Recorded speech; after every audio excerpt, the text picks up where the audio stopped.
Each of us has at least once pondered the mysteries of antiquity, and Stonehenge is not just a pile of stones. It is a book written millions of years ago. This megalithic complex, located in Wiltshire, England, consists of massive stone blocks, some weighing up to 50 tons. The question of how these colossal boulders were transported from distances up to 240 kilometers remains unanswered. Research shows that some stones were quarried from stone quarries in Pembroke and others from deposits in Salisbury. The transportation process could have involved the use of wooden sleds, ropes, and even water to reduce friction, although the specific methods remain a mystery. But not only the physical aspect of Stonehenge's construction intrigues historians and archaeologists. The astronomical alignment of the stones suggests that this complex could have served as an ancient observatory. The precise positioning of the stones indicates the points of sunrise and sunset on the summer and winter solstices, suggesting that our ancestors used it to track time and natural cycles. Some researchers, such as Dr. Joshua Freeman from the University of Leeds, propose that Stonehenge was a ritual center where important ceremonies related to life and death were conducted. The whispering of the wind between the stones creates an atmosphere of mystery, and even on the warmest days, the chill from the giant boulders is palpable. Sunlight filters between the stones at specific times of the year, creating extraordinary light effects that could have had symbolic significance for ancient people. Stonehenge may also have been a place of healing, where people gathered hoping for divine intervention. There are numerous theories, each opening new horizons for understanding this ancient wonder. By the 14th century BC, Stonehenge was already known as a sacred place, and even then, its scale and grandeur inspired awe. Some historians suggest that its construction could have taken hundreds or even thousands of years. This place is not just stones, it is a reflection of human thought striving to understand its place in the world. In archaeological excavations conducted in recent decades, scientists have found artifacts such as pottery and tools that confirm that Stonehenge was a center of life for ancient people. 80 years ago, in 1930, significant excavations were conducted here, revealing new aspects of its purpose. These findings continue to inspire scholars, and each new artifact adds its own note to this multi-voiced symphony of history. The stones of Stonehenge, witnesses to millennia, continue to keep their secrets, waiting for human intelligence to unravel their mysteries. Across the expansive desert of Nazca in Peru, mysterious geoglyphs lie hidden, captivating the imagination with their scale and precision. Images of animals, plants, and geometric shapes, some measuring up to 370 meters in length, create a unique contrast with the lifeless landscape. These lines, carved into the earth around 2,000 years ago, have been preserved thanks to the region's dry climate, making them some of the oldest surviving artifacts on the planet. Researchers like Peruvian archaeologist Maria Reyes have noted the remarkable accuracy of the geoglyphs. Their outlines are sharp and precise, indicating a high level of knowledge among ancient peoples. The purpose of these massive drawings remains a mystery. Some theories suggest they served as a calendar, helping local residents navigate seasons and weather conditions. Other scientists propose that the geoglyphs indicated water sources in this arid region, vital for survival. There are also those who believe these lines were ritual paths leading to sanctuaries where locals prayed to their gods. Each of these hypotheses opens new horizons for understanding the culture of the Nazca people. Walking through the desert, one feels the heat of the sun and hears the soft rustle of sand beneath one's feet, creating a sense of being in a place where time has stopped. Against this desolate backdrop, the geoglyphs stand out with their refined beauty, prompting reflection on how ancient cultures could create such complex and precise forms with only primitive tools. The International Association for the Study of Nazca continues to conduct research, actively engaging volunteers and students to study these enigmatic figures, which still hold many secrets. The geoglyphs of Nazca remain not only an object of scientific interest, but also a symbol of human ability to create art in the most unexpected conditions. It's hard to imagine, but the construction of the Egyptian pyramids remains one of the greatest mysteries in the history of architecture. The pyramids of Cheops, Chephren, and Mykerinos are not just colossal structures, but also a testament to engineering skill that even the most experienced modern specialists find baffling. Each of the stone blocks, weighing up to 80 tons, was given an extraordinary degree of precision. The gaps between them are less than 1 millimeter. This means that, despite primitive tools, the ancient Egyptians were able to work stone with such meticulousness that the joints remained almost invisible. The pyramids are perfectly oriented to the cardinal directions, indicating deep knowledge of astronomy and geometry possessed by the ancient builders. There are numerous theories about how they moved these giant blocks. One of the most well-known suggests the use of ramps, along which the blocks were raised to the required height. Other researchers believe that systems of levers were used, allowing heavy stones to be easily lifted. Some even propose that the blocks were moved along waterways, using channels filled with water to reduce friction. The work on the pyramids went on under the scorching sun of the desert, where the sounds of grinding stones and the cries of thousands of workers merged into a single, unique noise, creating an unforgettable atmosphere. The scent of fresh limestone mixed with the sweat of the workers and the shadows cast by the pyramid at sunset seemed to remind of the greatness and power of the pharaohs.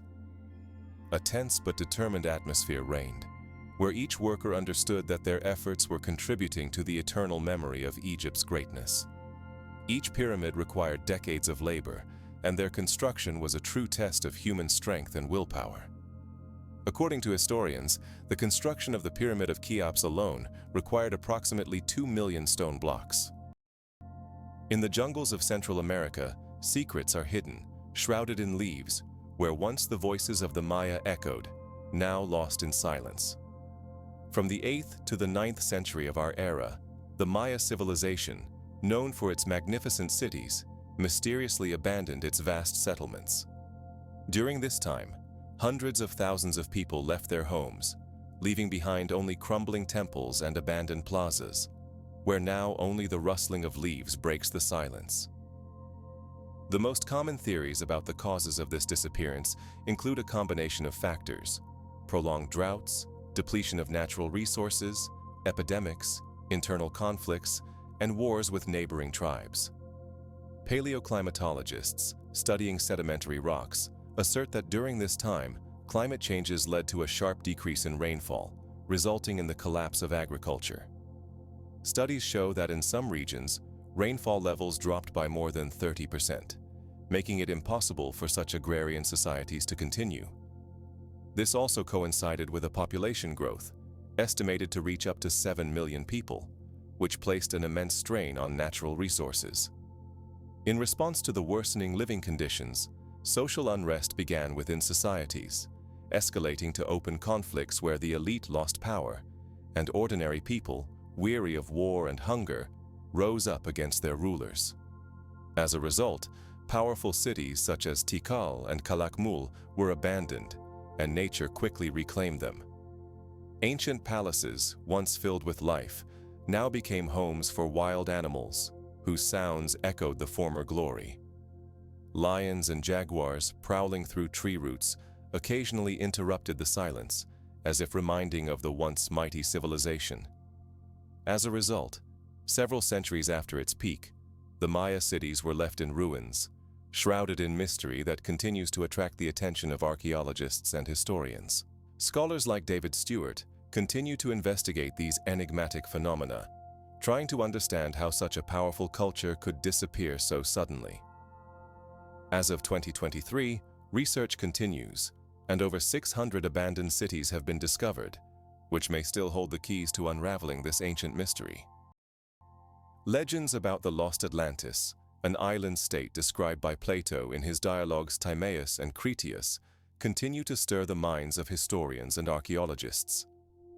Plato, who lived in the 4th century BCE, described Atlantis as a powerful civilization located beyond the Pillars of Hercules, in the ocean that later became known as the Atlantic. He claimed that this land was more powerful than any known country, and that it was ultimately swallowed by the sea in a catastrophic event. Over the centuries, numerous theories have emerged about the location of Atlantis. Some researchers point to the Mediterranean Sea, suggesting that Atlantis could have been near Crete or Santorini, where a volcanic eruption caused significant destruction. Others believe that Atlantis could have been located in the Atlantic Ocean, near the Azores, or even in the North Sea.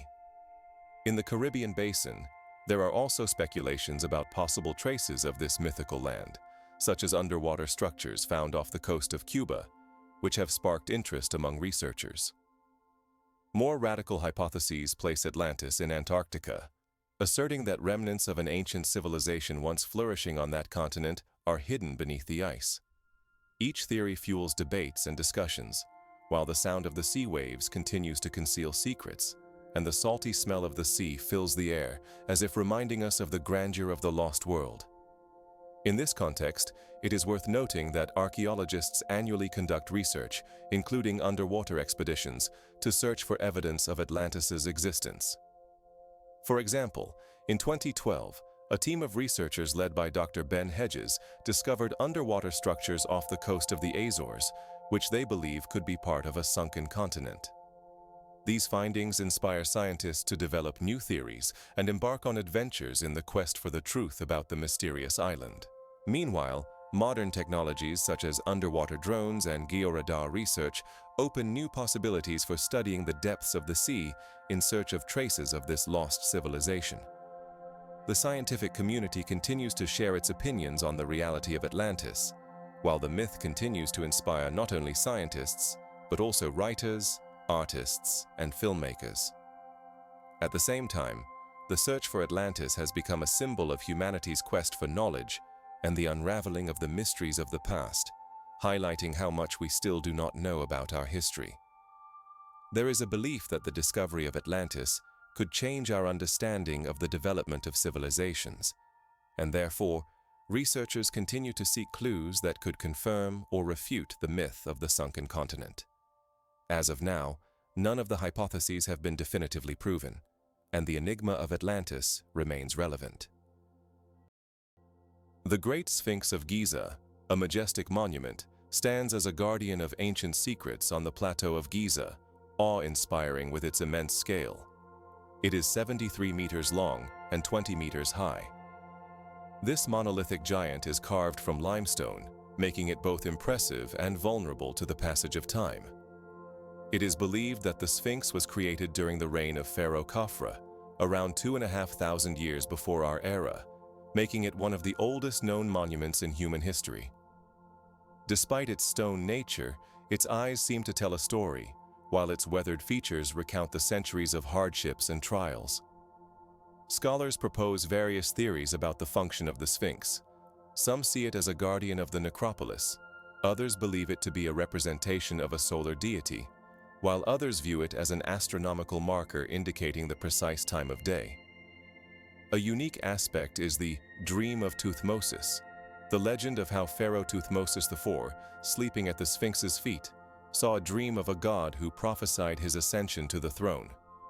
These myths and legends add another layer of mystery to this ancient monument. Research suggests that hidden chambers may lie beneath the Sphinx's paws, which have yet to be discovered, further fueling interest in further excavations. The interplay of light and shadow on its face at different times of the day creates a captivating atmosphere. In the morning, the Sphinx seems to awaken from a long sleep, while in the evening, its silhouette becomes particularly enigmatic against the sunset. These details underscore the sense of antiquity and grandeur that permeates the entire structure, making it not just a monument, but a symbol of an entire epoch. 80 years ago, in the 1930s, archaeologists discovered the remains of ancient temples near the Sphinx, further enhancing the interest in this place and its history. Few people know that the ancient Romans developed concrete, which became the foundation of their magnificent architecture and continues to amaze with its strength and durability to this day. This concrete, known as opus cementitium, included volcanic ash, which gave it unique properties.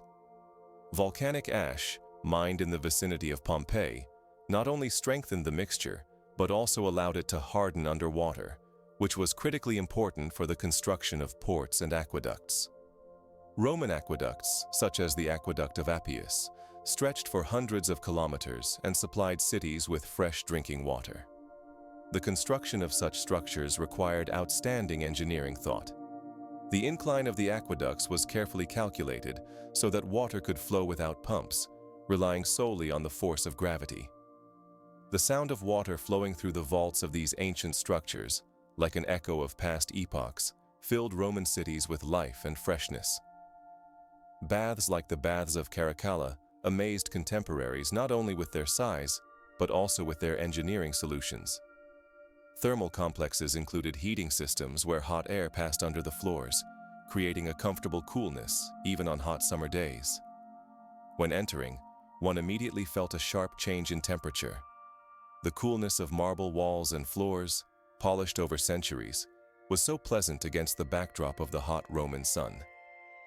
The floors of the baths were laid with mosaics, and the walls were adorned with exquisite frescoes, which continue to attract the attention of researchers and tourists. Roman roads, such as the Via Appia, were built using a multi-layered technology, including large stones based on concrete, which allowed them to withstand the weight of heavy wagons and armies for centuries. These roads connected different corners of the empire and served as important arteries for trade and movement. Legions and merchants passed along them, bringing goods from distant lands. Each road was meticulously planned. Width, incline, and even drainage systems were calculated with mathematical precision. The use of various construction technologies by the Romans, such as arches and vaults, allowed them to create vast spaces used for public events and religious ceremonies.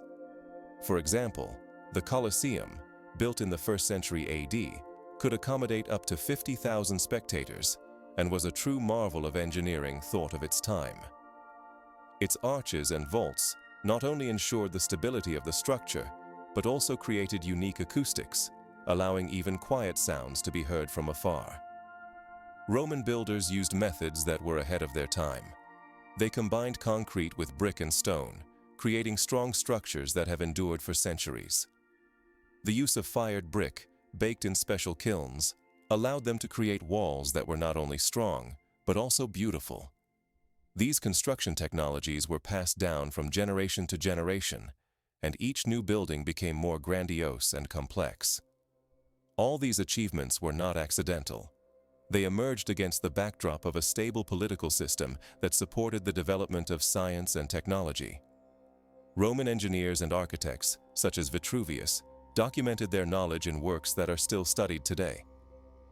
Vitruvius, who lived in the 1st century BC, in his book De Architectura, described principles that architects should follow, including the idea of proportions and symmetry based on nature. The innovations of the Romans in the field of concrete and architecture became the basis for future construction practices and continue to challenge modern technologies.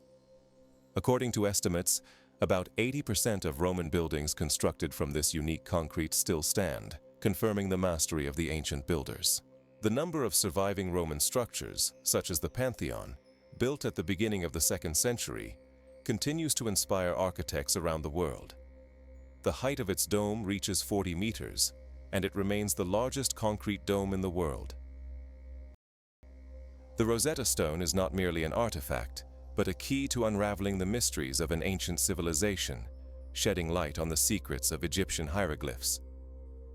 This black basalt block, discovered in 1799 by French troops on the Nile, measures approximately 1 meter in height, 72 centimeters in width, and 30 centimeters in thickness. Its surface is inscribed with 3 texts, the top one in ancient Greek, the middle one in Demotic, and the bottom one in hieroglyphic. This unique combination of languages made the stone an invaluable tool for studying Egyptian writing. Jean-François Champollion, a French linguist and archaeologist, succeeded in deciphering Egyptian hieroglyphs in 1822 by using the Rosetta Stone as a comparison. He noticed that some symbols recur in both the Greek and hieroglyphic texts, allowing him to match sounds and meanings. The stone's decipherment opened the doors to understanding ancient Egyptian culture, its religion, mythology, and history. Champollion demonstrated that hieroglyphs are not just symbols, but a complex system of writing where each sign can represent both a sound and an idea. His work enabled scholars to read texts that had remained undeciphered for centuries, including pharaohs' tombs and sacred texts, offering a glimpse into the life and beliefs of ancient Egypt. The stone's surface is rough, and the contrast between the dark basalt and the inscribed signs creates a sense of touching history. Each symbol is not just a letter, but a part of a vast mosaic that was assembled through the perseverance and genius of Champollion. His discoveries formed the basis for further research, leading to numerous new findings and a deeper understanding of ancient Egypt. Today, the Rosetta Stone is housed in the British Museum, continuing to attract the attention of researchers and tourists alike. It is astonishing that ancient civilizations demonstrated remarkable precision in orienting their structures relative to astronomical events, which often seems almost magical.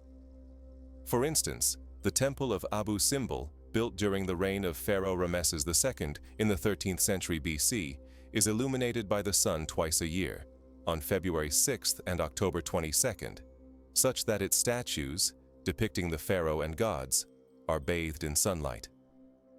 This effect is achieved because the temple was carved into the rock with consideration for the solar cycle, and its long corridor is precisely aligned with the sunrise at these key moments. This spectacle leaves viewers breathless.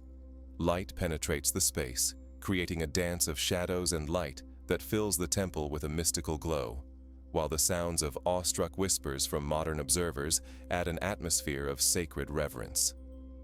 No less impressive is the Pyramid of Kukulkan in Chichen Itza, built between the 9th and 12th centuries AD.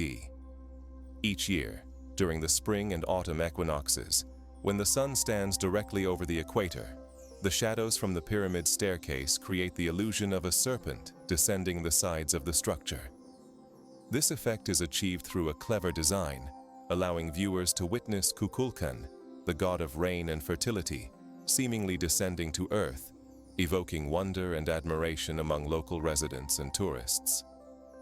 During these moments, crowds gather on the plaza before the pyramid, frozen in anticipation as light and shadow intertwine, creating a magical spectacle that has served as a symbol of unity between humanity and the cosmos for centuries. Stonehenge, built between the 13th and 10th centuries BC, is another striking example of astronomical precision.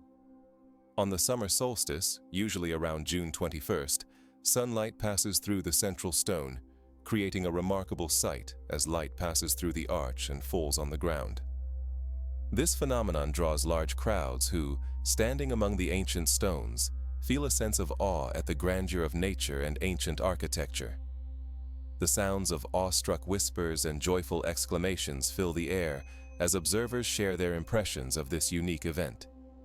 Each of these structures is not just a collection of stones, but true astronomical observatories that served ancient people not only for rituals, but also for understanding time, natural cycles, and their place in the world.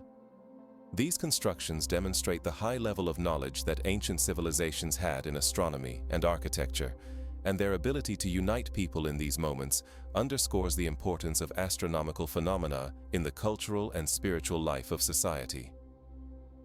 Understanding these aspects opens doors to a deeper study of their culture and technologies, which, despite the centuries, continue to inspire awe and wonder. In the heart of Mexico lies Teotihuacan, a magnificent city built between the 1st and 8th centuries of our era. This complex, covering approximately 20 square kilometers, was one of the largest cities of its time and remains a mystery to scholars today. The pyramids of the sun and the moon, towering above the earth, are awe-inspiring in their scale and construction. The Pyramid of the Sun, with a height of around 60 meters, is one of the largest in the world, and its base covers approximately 80,000 square meters. The Pyramid of the Moon, though smaller, is also impressive, with a height of around 40 meters. These monumental structures are aligned along the Avenue of the Dead, the city's main axis, which is about 2 kilometers long and connects key elements of the urban space. Walking along this avenue, one can feel the echo of footsteps from ancient walls, creating an atmosphere of mystery and grandeur. The wind that blows between the pyramids whispers stories hidden in the stones, and plays with the shadows cast on the steps. The geometric layout of the city is remarkable for its precision. Streets intersect at right angles, and buildings are oriented according to astronomical phenomena. Researchers note that Teotihuacan was not founded by the Aztecs, as many believe. Its creators remain unknown, adding to the city's aura of mystery. The reasons for its abandonment, which likely occurred in the 7th century of our era, remain unclear. Some scholars suggest that this could have been due to environmental factors such as resource depletion or climate change, but there is no definitive evidence. In its heyday, the city was a cultural and economic center where craftsmen, traders, and priests produced unique artifacts such as ceramics and textiles. Artifacts found on the territory of Teotihuacan testify to a high level of craftsmanship and a well-developed trade system that extended far beyond the city. For example, obsidian and gold jewelry found in the city indicate complex commercial ties with other regions of Mesoamerica. The sophisticated water supply system with underground canals and aqueducts also demonstrates the advanced technologies of the time. This system, which drew water from nearby mountains, provided the city with essential resources and supported its population, estimated to have been over 100,000 people at the height of Teotihuacan. Every element of the city, from the pyramids to the residential quarters, was part of a unified whole and continues to be a subject of study for archaeologists from around the world.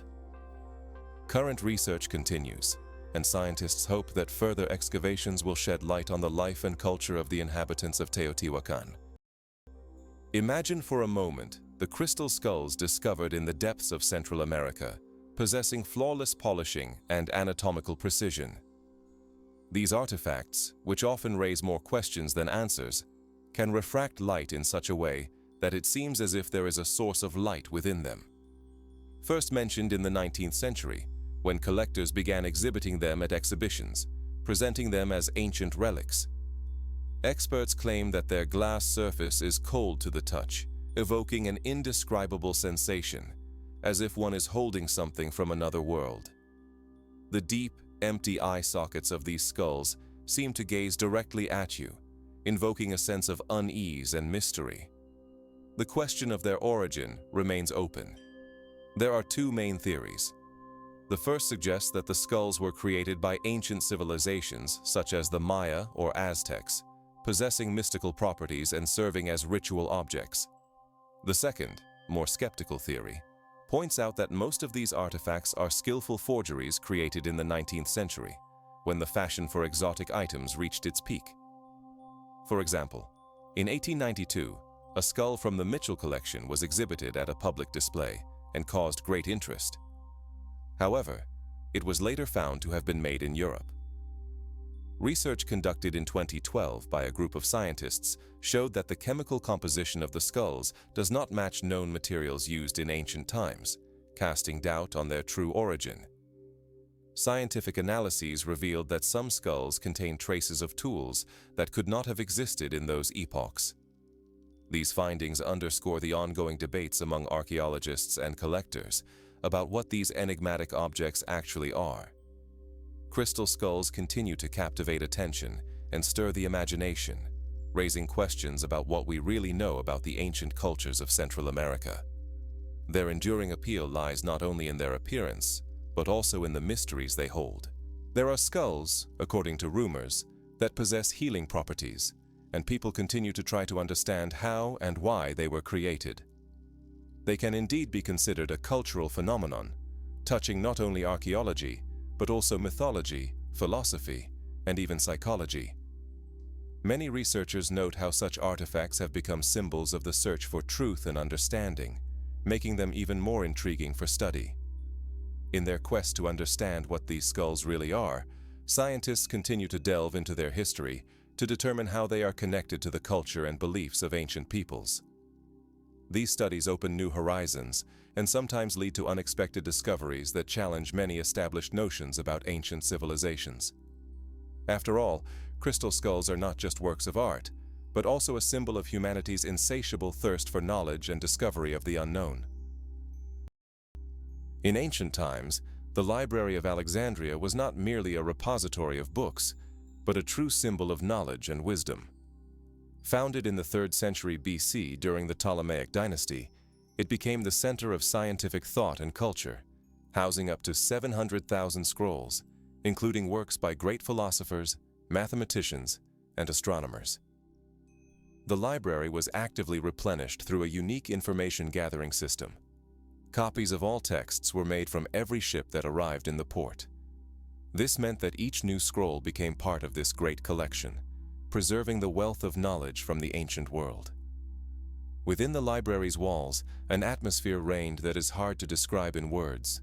The rustling of papyrus scrolls, the scent of parchment, and the soft glow of oil lamps illuminating ancient texts created a truly magical feeling. However, despite its grandeur, the Library of Alexandria did not escape a tragic fate. Various versions of its destruction are debated among historians. One of the most famous accounts states that during the siege of Alexandria by Julius Caesar in 81 BC, part of the library was burned when he ordered the enemy ships in the harbor to be set ablaze. Other sources claim that the library was destroyed by order of the Caliph Omar in the 7th century. There is also the belief that the library gradually fell into decline due to political and economic changes in the region. As a result of these catastrophic events, an immense wealth of knowledge was lost to humanity. It is difficult to imagine how many unique scrolls and texts will never be read again. The once magnificent and vibrant Library of Alexandria now exists only in memory and legend, leaving behind a faint trail of mystery and loss. The enigmatic Sphinx, standing on the plateau of Giza, captivates not only by its grandeur, but also by the questions it raises about its true history. Some researchers, such as geologist Robert Schoch, claim that the erosion marks on its body suggest an age older than officially accepted. According to him, the characteristic deep erosion marks could have been caused not by sandstorms, as is commonly believed, but by prolonged periods of rain that could have occurred in the region more than 10,000 years ago. This theory is based on the analysis of the rock from which the Sphinx was carved, indicating that it could have existed in conditions where the climate was significantly wetter than it is now. If we follow this logic, we can assume that the Sphinx was created during an era when the Earth experienced climate changes unlike those of the present time. The astronomical alignment of the Sphinx with the constellation Leo also raises questions about its age. According to astronomical calculations, the Sphinx was aligned with the constellation Leo around 10,500 years before our era, which challenges traditional views of its construction. In that era, when the Sphinx looked at Leo, human civilization was just beginning to form, and such ambitious architectural projects as this one would have been impossible without a developed culture and technologies. The sun, breaking through the clouds, plays on the weathered stone, creating an effect of light and shadow on its mysterious face. This silent majesty, impervious to time, evokes in the imagination of viewers a sense of profound antiquity that cannot be ignored. Around the Sphinx, there is an atmosphere of mystery, and many elements of its construction seem not just works of art, but riddles that challenge traditional historical narratives.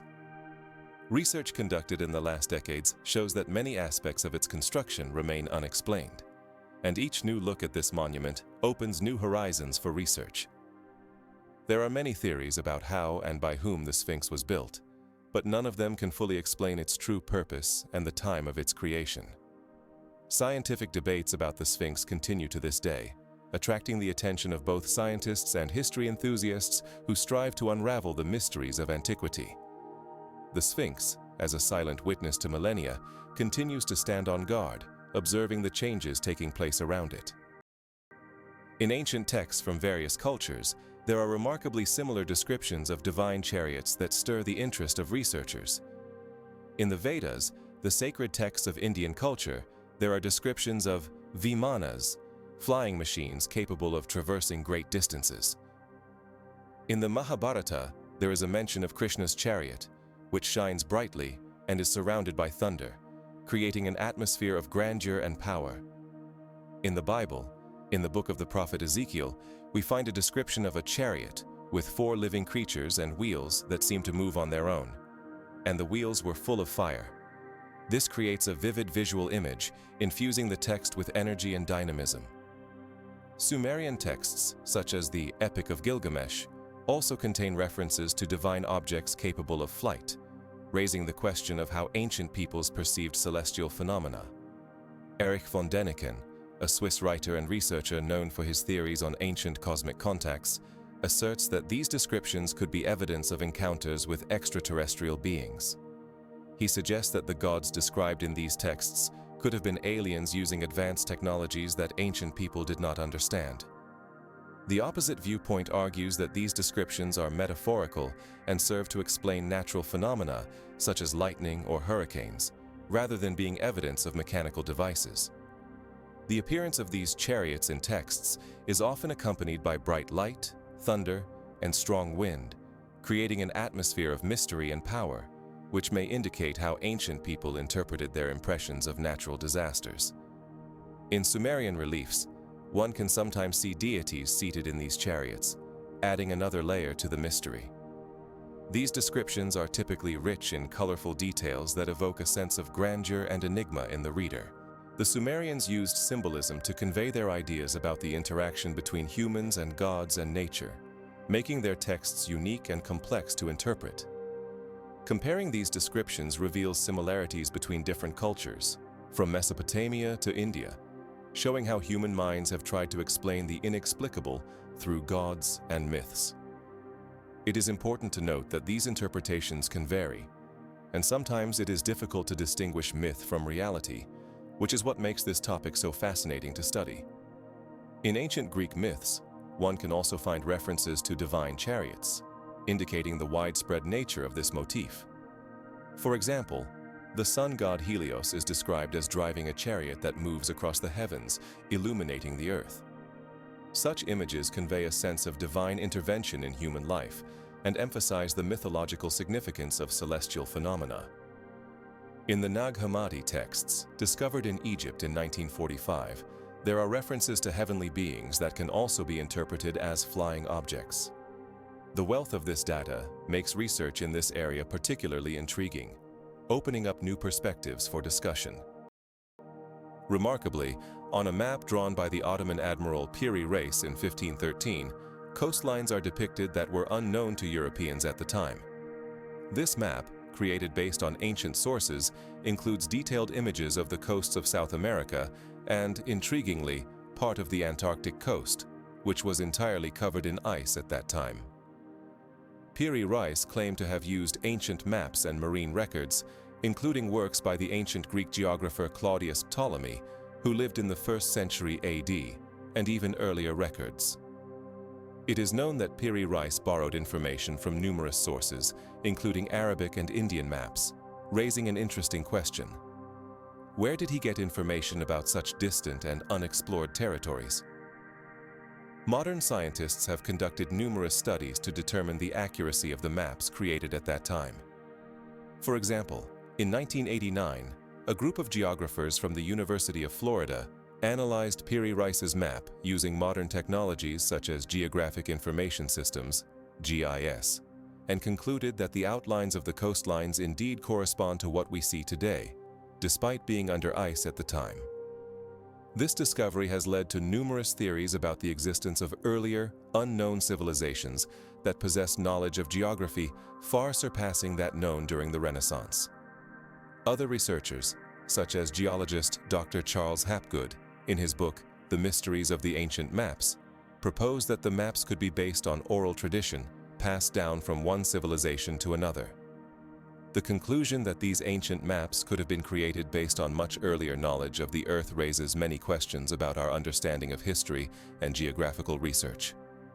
80% of the Antarctic coastline remained unexplored until the beginning of the 20th century, and maps like Piri Reis's shed light on how little we know about our planet and the civilizations that may have existed long before us.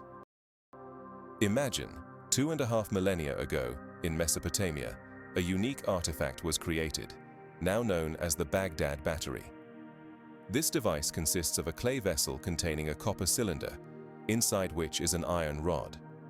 Archaeologists date this artifact to around the 3rd century BC, challenging our understanding of ancient civilizations' technologies. When filled with an electrolyte, such as vinegar or lemon juice, it can generate a small voltage, as confirmed by modern scientists' experiments. Research conducted in the 20th century revealed that with the right solution, the battery can produce a voltage of about 1 volt. This discovery has sparked numerous theories about the possible uses of the Baghdad battery. Some researchers suggest it could have been used for electroplating metals, allowing ancient people to create decorative items with gold and silver coatings. Others propose medical applications, such as relieving pain from diseases or preventing infections. More exotic ideas involve its use in religious rituals, where the device could create an effect of miracles using electrical discharges. Holding this artifact in your hands means feeling the weight of history and technology. The dull metal evokes a sense of antiquity, and the slight tingling when in contact with the working device might have been felt by its users. The Baghdad battery is not just an interesting artifact, but also a testament to the fact that ancient people had access to technologies that we are only beginning to comprehend. The phenomenon of the Baghdad battery makes us ponder how much we do not know about the past and how far ancient civilizations could have advanced in their scientific pursuits. In the caves of Liguria, in northern Italy, mysterious cave paintings have been discovered, dating back approximately 30,000 years. These images depict strange figures that resemble modern submarines. The smooth, streamlined forms with distinctive protrusions and details are inexplicable, as if they came straight out of a science fiction film. The paintings were found deep within the caves, where the temperature consistently remains at 10 degrees Celsius, and light penetrates only through narrow cracks in the ceiling, creating a mysterious atmosphere. The soft light from torches reflects off the damp walls, making these ancient images even more enigmatic. Researchers studying these artifacts offer various interpretations. Some believe they are evidence of ancient technologies that may have existed long before our time, possibly hints at underwater research or even contact with extraterrestrial civilizations. Other researchers provide more rational explanations, suggesting that these are stylized images of boats or animals, perhaps dolphins or large fish, reflecting the way of life of people at that time. For example, renowned archaeologist Professor Laura Martelli from the University of Genoa claims that these paintings could be part of rituals connected to the sea, where ancient people depicted their companions and hunting trophies. However, no interpretation can definitively explain these mysterious figures. The atmosphere of the cave, with its cold air and dim light, makes any visitor feel like a part of eternity, as if they themselves are witnesses to those distant times. Some of the paintings are up to 2 meters long, raising questions about how and by whom they were created. These artifacts are not just images, they are portals to the past, filled with mysteries and unsolved riddles that attract researchers from around the world. Inspired by these discoveries, scientists continue to explore the caves, hoping to find additional evidence and unravel the secrets that have been hidden for millennia. Ancient peoples possessed remarkable astronomical knowledge that even today's scientists find astonishing. For instance, the Maya were able to calculate the length of the solar year with an accuracy of up to 20 seconds. They developed complex calendars like the Tzolk'in and Hab, which took into account both solar and lunar cycles. Given that there are 12 lunar cycles in a year, they synchronized their observations with the seasons, allowing them to predict planting and harvesting times. The Babylonians, on the other hand, predicted lunar eclipses based on their observations of the sky.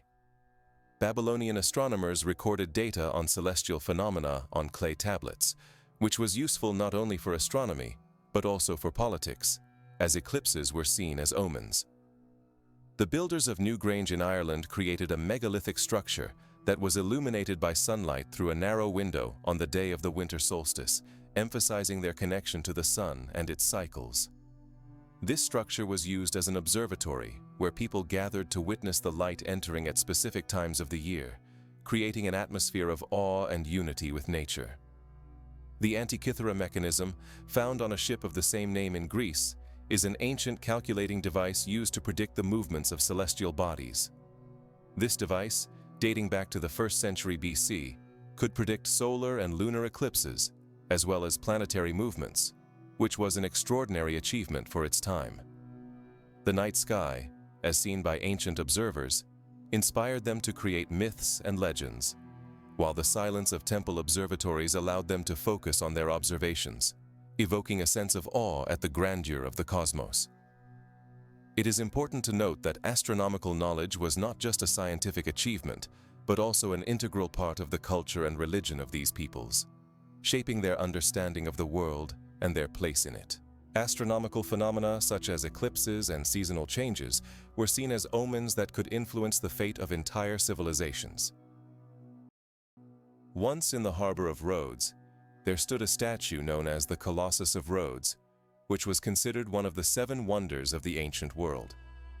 This colossal bronze figure, approximately 33 meters tall, depicted the sun god Helios and stood on a stone base that was itself a significant structure.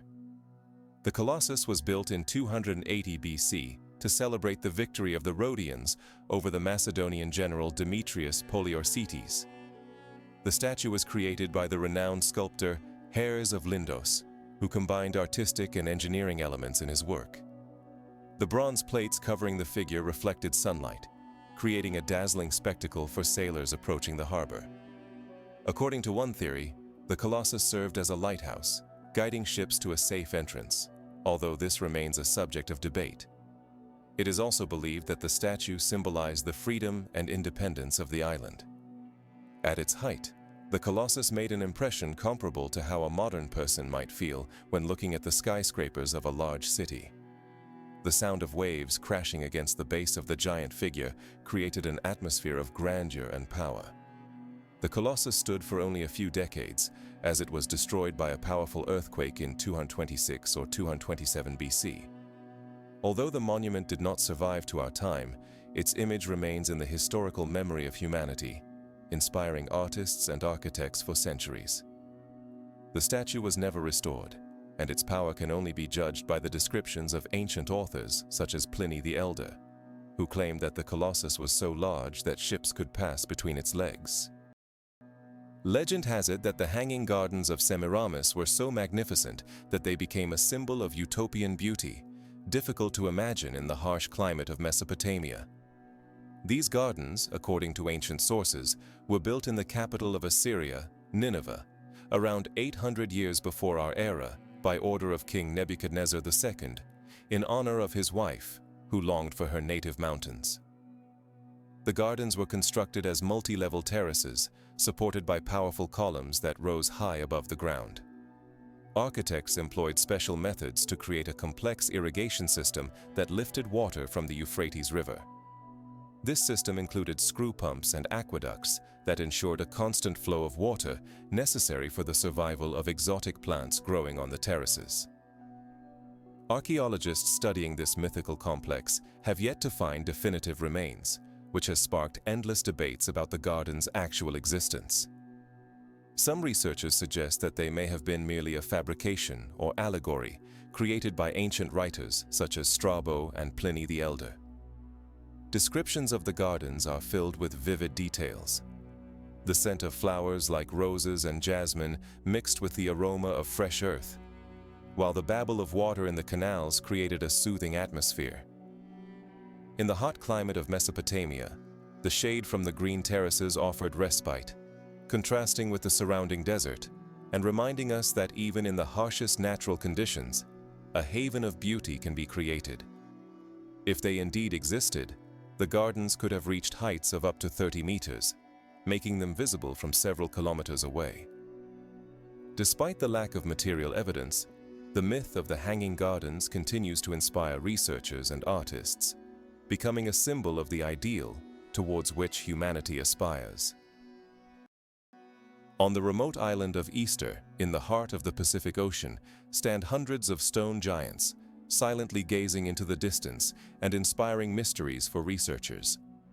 These moai, reaching up to 10 meters in height and weighing up to 80 tons, are among the most iconic and enigmatic monuments of human history. Crafted from volcanic tuff, the statues possess distinctive features. massive heads with prominent facial features, long ears, and typically no eyes, which lend them an air of mystery. The island is home to more than 900 moai, with the majority located on the eastern coast, in the Ahu Tongariki area, where the statues are arranged in rows, facing the ocean and recalling the ancient traditions of the Rapa Nui people. The mystery of their transportation from the quarries on the volcano Rano Raraku to the shore remains one of the most debated topics among archaeologists and historians. One theory suggests that the statues were moved using logs as rollers, allowing the giants to slide along the ground. Another, more intriguing hypothesis proposes that the statues walked with the help of swaying, as a group of people held them by special loops and rocked them back and forth. This process requires significant effort and coordination, highlighting the strength and organization of the ancient Rapa Nui people. Against the backdrop of these monuments, the roar of ocean waves crashing against the shore creates an atmosphere of eternity and isolation, while the wind carving their stern faces adds a sense of mystery and enigma that envelops the entire island. Each moai, like a silent sentinel, holds within it the history of ancestors who left an indelible mark on the culture and continues to puzzle researchers eager to unravel its secrets. The statues were erected between the 14th and 17th centuries, and their creation is likely connected to ancestor worship, as evidenced by archaeological finds such as tools and remnants of ancient settlements. The island of Easter covers an area of only 161 square kilometers, making it one of the most remote inhabited territories on the planet. Knowledge of the sphericity of the Earth dates back to ancient times, and surprisingly, it was widely accepted among educated people in antiquity. As early as the 6th century BC, the Pythagorean philosophers, such as Pythagoras, proposed the idea that the Earth is spherical, basing their conclusions on observations of stars and the movements of celestial bodies. This concept of a round world was adopted by Aristotle in the 4th century BC, who provided several proofs in support of his theory. He noted that the shadow of the Earth on the Moon during lunar eclipses always has a circular shape, which is impossible if the Earth were flat. Aristotle also pointed out that when traveling south, new stars become visible, indicating that the observer is moving across the surface of a sphere. The 2nd century BC marked a significant milestone in the history of geography with Eratosthenes, who, as the head of the library in Alexandria, was the first to accurately measure the circumference of the Earth. He used the differences in the angles of solar rays in two cities, Sienne and Alexandria, to calculate the distance between them, and, using these data, estimated the circumference of the planet at 26,200 kilometers, which is almost identical to modern measurements. In most ancient civilizations, such as ancient Rome and Greece, educated people were aware of the Earth's sphericity. They observed ships gradually disappearing over the horizon and understood that this was due to the curvature of the planet. Ancient navigators used stars for orientation, and their knowledge of the starry sky was quite advanced. For example, the North Star always remained in the same place, while the stars around it rotated, also confirming the idea of a spherical Earth. These observations and calculations were so precise that they allowed ancient sailors to safely cross oceans, relying on the knowledge that the Earth is not flat, but spherical. Imagine a world where on the marshy banks of two rivers, the Tigris and Euphrates, a developed civilization with a unique culture suddenly emerges, seemingly without any visible predecessors. Around 4,000 years before our era, the Sumerians, as they called themselves, began to build city-states such as Ur, Uruk, and Lagash. These cities were not just centers of trade, but also places where complex irrigation systems were developed, ensuring agriculture in this arid region. The Sumerians, known as black-headed for their distinctive features, believed that their knowledge and achievements were given to them by mythical beings called Anuna, who, in their belief, descended from the heavens and brought civilization. In their culture, cuneiform, one of the earliest known writing systems, was used to record economic transactions, religious texts, and even literary works such as the Epic of Gilgamesh. The Sumerians' astronomical observations were so precise that they documented the movements of planets, including those that could not be seen with the naked eye, such as Neptune and Uranus, long before their discovery in modern times. The sound of a stylus scratching on clay tablets echoed like the rustling of reeds swaying in the wind in those ancient marshes, as if the gods themselves were whispering their secrets. The Sumerians developed a calendar based on lunar cycles, allowing them to more accurately plan agricultural work and religious festivals. They were aware of the zodiac and recorded the movements of stars, creating a unique system of astrology that influenced other cultures for centuries. In their temples, such as the ziggurat in Ur, the Sumerians worshipped their gods, offering prayers and sacrifices, believing in their protection and blessings.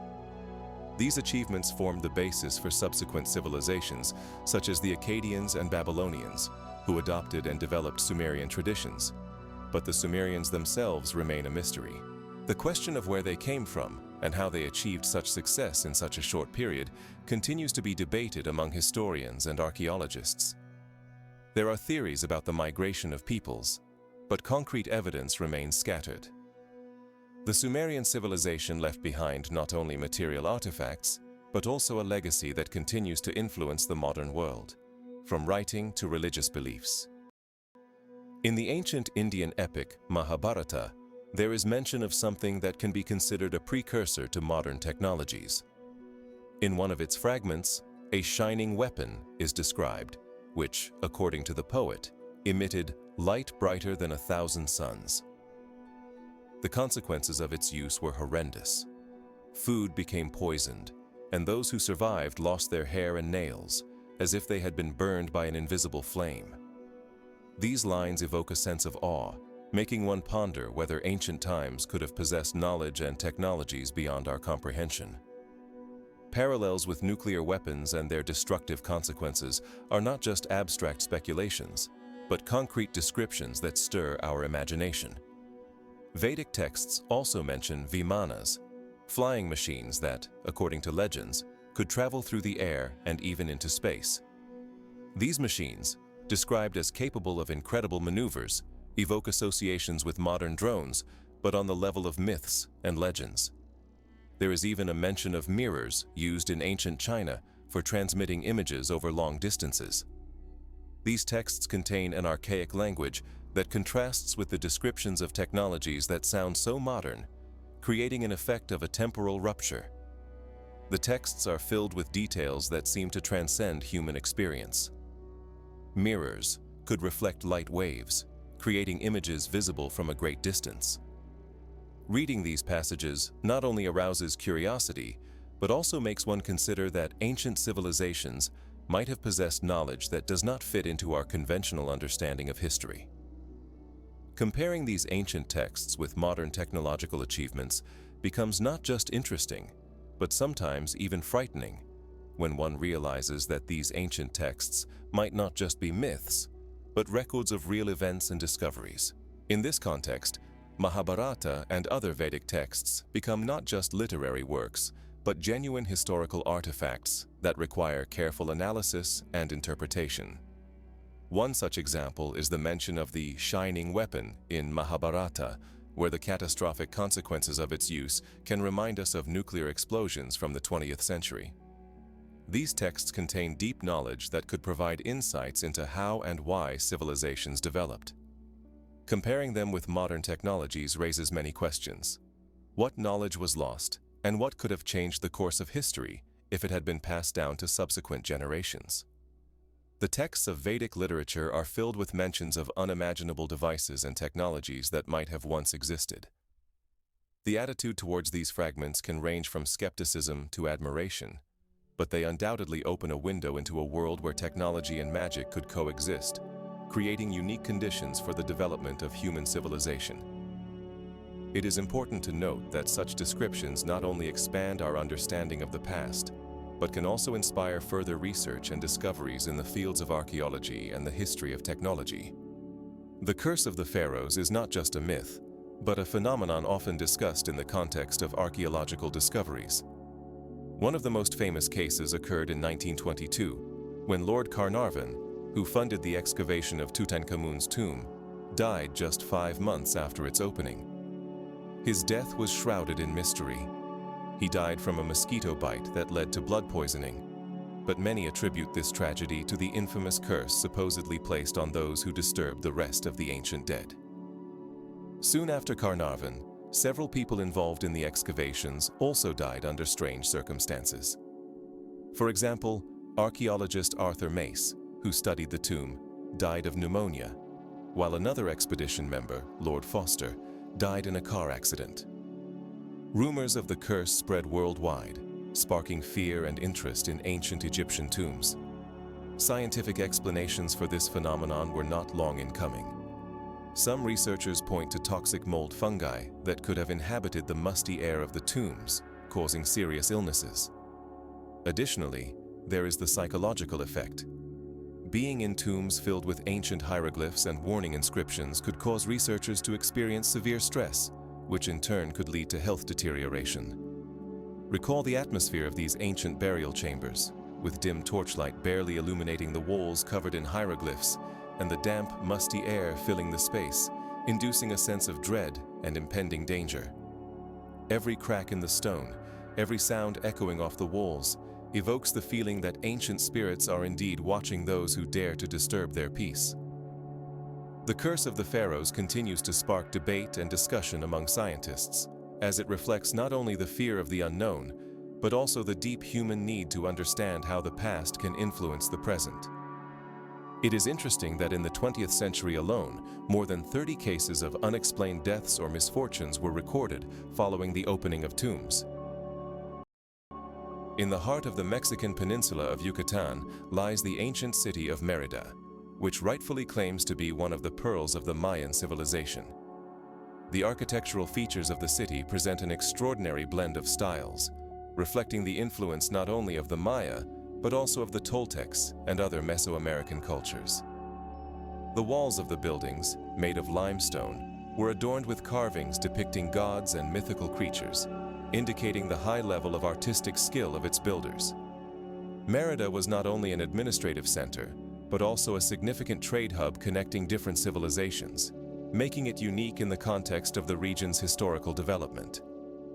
Research shows that from the 8th to the 10th century AD, the city actively traded with neighboring cultures such as the Toltecs and Aztecs, as evidenced by the discovery of rare artifacts, including pottery decorated with Toltec patterns and gold objects characteristic of Aztec culture. Excavations have uncovered unique artifacts, including carved stone statues and objects that, according to archaeologists, could have been used for ritual purposes. These findings suggest that Mérida could have been a meeting place for various cultures, highlighting its role in extensive trade networks that covered all of Central America. The dense jungle greenery surrounds the ancient walls, creating an atmosphere of mystery and mystique, while the sounds of the tropical forest enhance the feeling of walking on the land where once great traders and wise men passed. Attention to detail in architecture and artifacts shows how important this city was to its inhabitants and how much it could reveal about the interaction of various cultures. For example, in the 12th century, when Mérida reached its peak, it was home to one of the largest squares in Mesoamerica, where important ceremonies and trade deals took place. Around the square stood magnificent temples that served as places of worship and gathering for local residents. Such temples as the Temple of Kukulkan not only impress with their size, but also with unique architectural solutions that demonstrate the high skill of ancient builders. Researchers also note that many buildings in Mérida have astronomical orientations, suggesting that the city's inhabitants had deep knowledge of astronomy and used this knowledge for planning agricultural cycles and rituals. For example, on the day of the vernal equinox, sunlight falls on certain elements of the buildings, creating the effect of a snake, which is connected to the cult of the god Kukulkan. In this context, Mérida becomes not just a city, but a true symbol of cultural interpenetration, where each discovery and detail of architecture tells the story of the rich heritage and complex history of the region. It is remarkable that the Aztecs developed a complex system of calendars that surpassed many forms of chronology of their time. The main components of this system were two primary calendars. the ritual Tonalpohualli, consisting of 260 days, and the solar Xiuhpohualli, covering 365 days. The Tonalpohualli, made up of 20 periods of 13 days each, was used to determine rituals and ceremonies related to gods and agriculture. Each day had its own name and symbol, making it unique and significant for Aztec priests. The Xiuhpohualli, on the other hand, was more closely aligned with the solar cycle and determined major solar phenomena such as equinoxes and solstices. These two calendars were integrated within a 52-year cycle known as the Tonalpohualli, creating harmony between ritual and astronomical time. The Aztecs were skilled in observing the stars and using precise calculations to predict astronomical events, such as eclipses, allowing them to plan their ceremonies with a high degree of accuracy. At the end of each 52-year cycle, a ceremony of fire renewal was held, during which the Aztecs feared the end of the world and sought signs that could predict their fate. The fires of the sacrificial pyres illuminated the night sky, creating an atmosphere of sacred awe. During this time, priests closely monitored the movement of celestial bodies, noting each change and correlating it with the rituals performed on Earth. This rhythmic flow of time, accompanied by complex ceremonies, reflected not only their religious beliefs, but also the deep connection between humans and the cosmos. As a result, the Aztecs did not merely record time. They created a system that guided their lives, defined their culture, and reinforced their worldview. The Aztecs used their calendar system to organize all aspects of their lives, including agriculture, religious practices, and social events, thereby maintaining order and predictability in society. In the highlands of Bolivia lies an ancient site known as Pumapunku, where stone blocks are so precisely cut that even a knife blade cannot fit between them. These blocks, some weighing up to 800 tons, are made of andesite and granite, materials that are difficult even for modern tools to work with. Remarkably, the surfaces of these stones are perfectly smooth, and the angles are so meticulously cut that they seem to have been manufactured in a factory. Researchers like archaeologist David Brown note a paradox. Despite the grandeur and precision of the construction, there are no written records of its creation. Moreover, many blocks are connected by metal clamps, raising numerous questions about the technologies used in ancient times. To put it plainly, how could ancient civilizations work with such hard materials? The atmosphere of Pumapunku is captivating. The thin mountain air and silence among the ancient ruins create unique conditions for contemplation. The rough surrounding landscape contrasts sharply with the incredible precision of the stonework, inspiring awe and wonder. Pumapunku rightfully deserves to be considered one of the most mysterious places on the planet, where ancient architecture continues to challenge modern notions of construction technologies. Its location at an altitude of more than 3,800 meters above sea level adds to its mystery. How did ancient builders organize such large-scale works in such challenging conditions? Each block here is not just a stone, but a testament to a high level of engineering thought that remains an unsolved mystery. In the valley of the Indus River, where cities once flourished, similar to today's megacities, a civilization thrived, leaving behind enigmatic ruins of Harappa and Mohenjo-Daro. These cities were true masterpieces of engineering. Streets were laid out in a precise grid, and houses were built from fired brick, making them more resistant to adverse conditions. The drainage system they developed could rival many modern cities. Wastewaters were channeled into special ditches, and each house had its own toilet, which was a remarkable achievement at the time. They used standardized weights and measures for trade, indicating a high level of economic relations.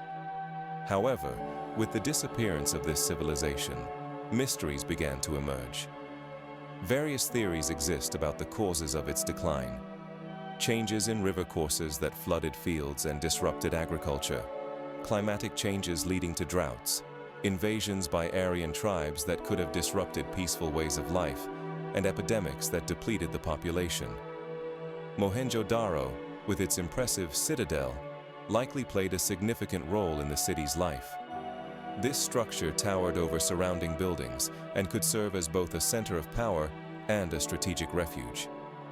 Additionally, the Great Bath of this city, surrounded by walls and equipped with a complex water supply system, was probably used for ritual ablutions, underscoring the importance of water in the culture of this civilization. Imagine the bustle of crowded streets where merchants hawk their wares, and the air is filled with the scents of spices and fresh fruits. However, over time, these streets became desolate, markets emptied, and workshops fell silent, awaiting a rebirth that never came. Research shows that by 2335 BCE, Mohenjo-Daro was already abandoned, and Harappa followed suit, leaving only the shadows of its former glory. In Mesopotamia, ziggurats towered like colossal steps leading to the heavens. These monumental structures reached heights of up to 90 meters and were built from fired clay bricks, faced with glazed tiles, giving them an elegant appearance and allowing them to endure for millennia. Ziggurats typically had a characteristic stepped form, with each platform slightly smaller than the one below, creating an effect of ascending towards the divine. Archaeologists believe these structures served multiple functions, as temples dedicated to gods, as astronomical observatories where priests could observe stars and predict seasons, and as shelters during floods, providing a safe haven for local residents. Additionally, they symbolize the cosmic mountain, the center of the universe where earth and sky met. Imagine standing on the top platform of a ziggurat, gazing at the cityscape, with long shadows cast by the setting sun filling the streets with golden light. Ascending the monumental staircases, one feels drawn closer to the heavens, each step bringing one closer to the divine. Famous ziggurats like the Ziggurat of Ur, built around 2,500 years before our era, were centers of religious life. Their walls were adorned with vibrant murals and reliefs depicting scenes from mythology and daily life. Infused with spirituality, these structures were not only architectural marvels, but also symbols of faith and hope for the ancient Mesopotamians. Each year, archaeological excavations uncover new details, confirming that ziggurats played a pivotal role in the social and cultural life of their peoples. For instance, in 2399 BCE, a ziggurat was discovered in Nineveh, which was likely used for astronomical observations, as evidenced by astronomical tablets found nearby. Imagine ancient cities where water flowed through aqueducts, much like life, permeating every corner of these metropolises. Roman aqueducts, such as the Aqua Appia, built in 350 BC, were true engineering marvels, capable of transporting water over distances of up to 100 kilometers. These structures, consisting of arches and canals, not only supplied water to residents, but also served as symbols of the power of the Roman Empire. The water flowing in the aqueducts reminded us that civilization could overcome distances and obstacles. Meanwhile, in Mohenjo-Daro, one of the earliest cities of the Indus Valley civilization, archaeologists discovered a unique sewage system, the age of which exceeds 4,000 years. This system consisted of a network of underground pipes that collected wastewater, ensuring the cleanliness of streets and preventing the spread of diseases. Each pipe, made of fired clay bricks, was connected to street drains, which was revolutionary for its time. On Crete, the Minoans also excelled in water supply. They built terracotta water pipes that provided access to fresh water for the population. In some places, archaeologists found toilets with a flushing system that worked on the principle of modern ones, which is astonishing for a society that existed more than 3,000 years ago. In Rome, public baths like the Thermae of Caracalla were true centers of social life. These massive buildings with marble columns and vaulted ceilings not only offered opportunities for hygienic procedures, but also provided spaces for socializing and relaxation. The echo of water falling into pools filled the space, creating an atmosphere of solitude and tranquility amidst the city's bustle. The contrast between the clean flowing water and the dusty streets filled with people and animals was striking. In these ancient cities, life flowed like water, and engineering systems became the foundation for their existence, allowing them to thrive for centuries. Water, essential for life, was not just a resource, but also a symbol of progress and civilization, which knew how to find solutions to the most complex problems. In the mountains of China, in isolated caves, mysterious granite discs with a diameter of about 30 centimeters, a central hole, and spiral grooves reminiscent of micro-engraving were found. These artifacts, known as the dropped stone discs, were discovered in 1938 by archaeologist Chi Te. His discovery caused a sensation, sparking numerous debates and discussions among scientists. The discs bear complex patterns that some researchers interpret as ancient inscriptions detailing the crash of a spacecraft. However, many scientists are convinced that this story is a hoax, lacking any real basis. The remoteness of the area where the discs were found adds to the mystery of this discovery. The high mountains and inaccessible caves create an atmosphere of mystery, and it seems that touching these artifacts is like touching something potentially extraterrestrial. The spiral patterns carved on the surface of the discs evoke associations with ancient knowledge, or even with unknown civilizations that may have existed before us. These artifacts raise many questions among researchers. What do they mean? What is their true nature? For many years, various groups have tried to decipher the inscriptions, but without success. Some experts suggest that the discs could have been part of a ritual or even served as a navigation tool. For example, some researchers believe that the spiral patterns could indicate star systems or be used for predicting astronomical events. However, the lack of definitive evidence and conflicting interpretations add to the complexity of understanding these artifacts. While some scientists insist on their authenticity, others are convinced that the discs are simply a forgery created to attract attention to mysterious findings. Nevertheless, fascination with the dropped stone discs continues to thrive, inspiring both researchers and enthusiasts of mysteries. Interest is also fueled by cultural myths about ancient civilizations that may have possessed knowledge inaccessible to modern humans. In this context, the discs become not only objects of study, but also elements of cultural heritage, into which questions about our place in the world and what we know about the past are woven. These artifacts, without a doubt, continue to spark controversy and intrigue opinions, and their true nature remains a subject of discussion and exploration.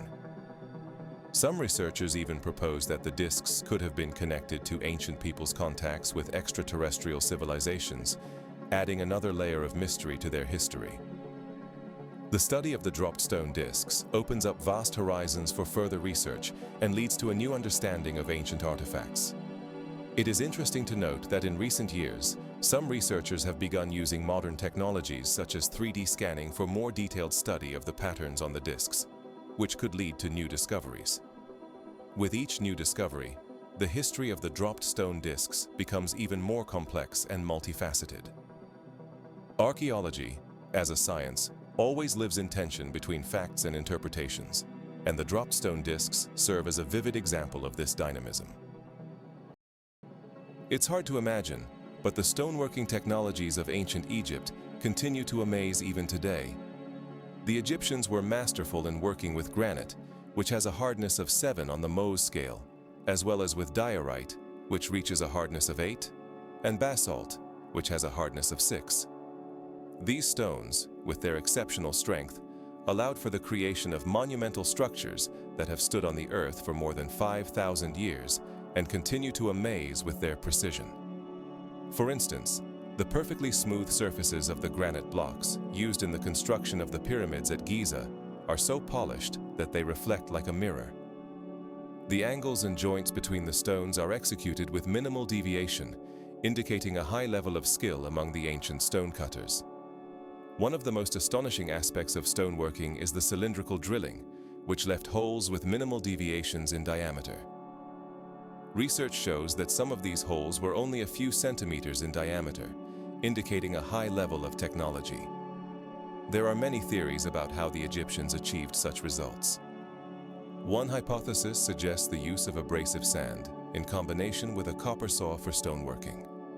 This is quite plausible, as copper was known at the time, but some researchers propose more exotic theories, such as the use of sound technologies that could resonate with the stone and facilitate cutting. Scientific experiments conducted in the 21st century have shown that sound of a certain frequency can affect the strength of materials, which has sparked interest in this theory. When tapping on polished stone surfaces, a characteristic deep sound is heard, reminiscent of a musical instrument. This sound indicates the high quality of the stonework and the strength of the stone. The granite artifacts that have survived to this day exhibit a shine that has been polished to a mirror-like state and smoothness that has not lost its perfection over thousands of years. Scientists still cannot definitively explain how the ancient Egyptians achieved such results, adding more mysteries to the history of this great civilization. For example, some stone blocks used in the construction of temples at Karnak weigh up to 60 tons, and the question of how they were moved remains open. Remarkable parallels observed between distant ancient civilizations raise numerous questions about how they could exchange ideas and technologies over such great distances. For instance, pyramids were built in Egypt, Mesoamerica, and China, despite differences in architectural details, demonstrating striking similarities in form and function. Egyptian pyramids in Giza, dating back to the 3rd millennium BCE, served as tombs for pharaohs and symbolized the connection between the earthly and divine realms. Meanwhile, Mayan pyramids like the Pyramid of Kukulkan in Chichen Itza were used for religious rituals and also had astronomical significance, highlighting the importance of the solar cycle in their culture. Chinese pyramids, such as those of the Song dynasty, also served as burial structures, emphasizing the importance of ancestors and rituals related to the afterlife. The similarity in these structures may be linked to common human aspirations for eternal life and understanding of the cosmos. The use of solar symbols across various cultures is also intriguing. For example, the sun as a central symbol of life and power can be seen in the cultures of the Incas, Egyptians, and even in the myths of ancient Greeks. These symbols did not merely adorn temples, but also served as important elements for understanding time and seasons.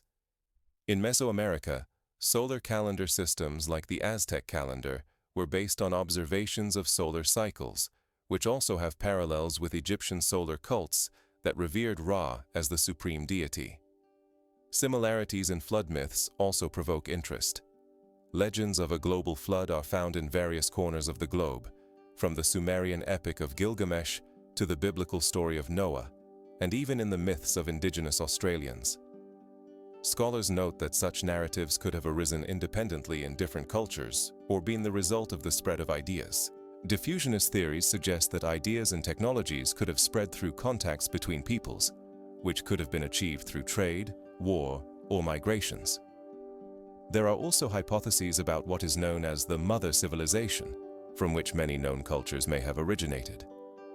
This concept proposes that in ancient times there existed a highly advanced civilization, possibly in the regions of modern-day Near East or India, from which other cultures emerged.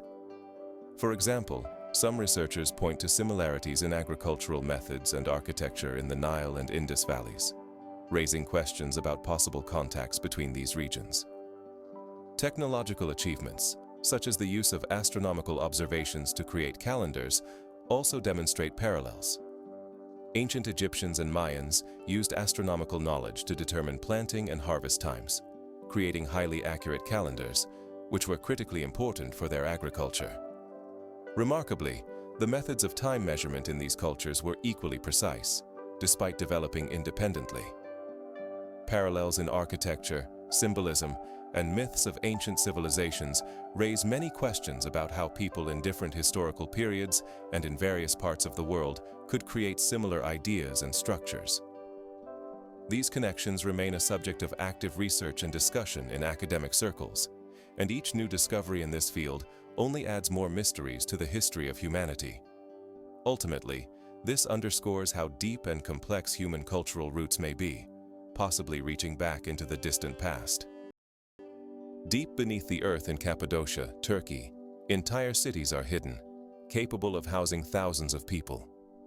These subterranean structures, such as Derinkuyu and Kaymakli, have up to 20 levels of depth and comprise a complex network of tunnels and chambers, totaling over 100 kilometers in length. Archaeologists like Dr. Philip Straub, who has been studying these cities since the early 2000s, have found that each of these underground systems has a well-thought-out infrastructure. Ventilation shafts providing fresh air, wells for water access, and massive stone doors used for protection against enemies. These doors weighed up to 3 tons and could seal off tunnel entrances in minutes. There are several theories about the purpose of these underground cities. One of the most prevalent is that they served as shelters for local residents during enemy raids. For example, in the 3rd century BC, when Cappadocia lay at the crossroads of trade routes, its inhabitants could hide from conquerors like the Romans or Persians. Other researchers suggest that the underground cities were used for wine storage and production, as the climate underground is ideal for this. In some chambers, archaeologists have found traces of wine presses and amphoras dating back to the 1st century AD. Another intriguing theory is that these cities were religious centers, where local communities gathered for rituals and ceremonies. Descending into these catacombs, the cool air embraces you, creating a sense of protection from the outside world. The sound of footsteps is muffled, and you hear only the soft rustling as air passes through narrow tunnels. The flickering of torches on the walls of volcanic tuff creates an enchanting atmosphere, allowing you to imagine how people lived here hundreds and thousands of years ago. To date, only a small portion of the underground cities has been explored, and scientists continue to discover new passages and chambers, indicating that these mysterious structures hold many more secrets. For instance, in 2019, archaeologists found a new level in the underground city of Derinkuyu that had been hidden beneath the earth for nearly 2,000 years. On the slopes of the barren hills of Atacama, one of the driest places on Earth, stands a giant geoglyph known as the Giant of Atacama. This anthropomorphic drawing, with a height of approximately 190 meters, is an extraordinary creation of ancient people who likely made it between the 3rd and 1st millennia BCE. The geoglyph is executed in a technique reminiscent of earth carving. Dark lines of the figure stand out sharply against the light sand, creating a striking contrast that makes it visible from afar. In the process of creating the geoglyph, artists removed the top layer of soil, revealing darker ground, which gave the figure clarity and expressiveness. There are various theories about the purpose of this mysterious symbol. One of the most widespread is the assumption that the Giant of Atacama served as an astronomical marker, helping ancient people orient themselves by the stars and track changes in the seasons. Another theory suggests that this image is related to a fertility cult, possibly serving as a sign for a deity to whom local residents paid homage. Some researchers even propose that the giant could indicate the location of water sources, which would be particularly important for survival in such an arid landscape as Atacama. The Giant of Atacama seems to have been left for observers from above, creating a sense of an ancient message encrypted in the sands of time. The hot desert air, where bright shades of blue and yellow merge in the boundless sky, enhances the impression of this monumental work of art. The desolate landscape around adds an air of mystery, and anyone who finds themselves near this geoglyph feels part of something greater than just human existence. The Giant of Atacama, with its clear lines and scale, makes one ponder the thoughts and intentions of those who created it. Additionally, it attracts the attention of archaeologists and researchers who continue to study its meaning and the context in which it was created. The giant has become an object of study not only for scientists, but also for tourists eager to touch ancient history preserved on these barren lands. With each new discovery around the Giant of Atacama, scientists get closer to understanding how ancient cultures adapted to the harsh conditions of the desert and how they left their marks on this land.